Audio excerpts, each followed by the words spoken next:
The interpretation of the Venus figurines represents a significant shift in how we understand the origins of human spirituality and social structure. For decades, these artifacts were often dismissed by traditional archaeology as fertility charms, or categorized under the Roman name Venus, which arguably imposed a patriarchal Western lens onto objects that predated those concepts by tens of thousands of years. When you look at the global distribution of these figurines, found across Europe, Africa, and Asia, it suggests a universal symbolic language that centered the feminine form as the primary source of existence. The symbolism of the primordial mother.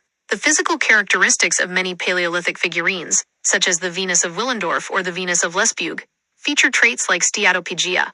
Many researchers and historians point to these features as a direct link to the earliest human lineages in Africa, suggesting that these are not merely abstract shapes, but depictions of the original biological and spiritual blueprint of humanity. Anatomical divinity.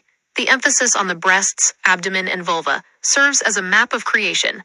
In this context, the body isn't an object of desire, but a cosmic vessel. Parthenogenesis. In many of the oldest cosmogonies, the Great Mother, or the primordial sea, such as Namu or Neith, is credited with self-conception.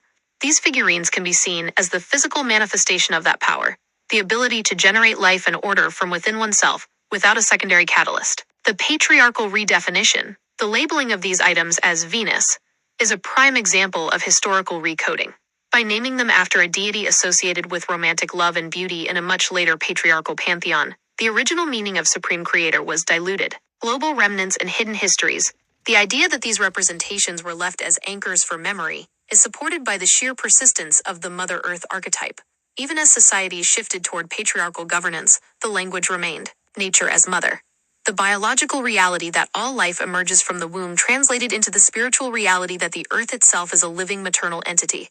DNA and ancestral memory. Viewing these figurines as DNA activating suggests that they serve as visual triggers to remind humanity of its matriarchal roots, a biological and spiritual reset point that exists beneath the layers of later historical narratives. By re-examining these figurines as the first representations of God, history is reframed from a timeline of primitive development to a narrative of a lost, sophisticated understanding of feminine divinity that once governed the entire globe.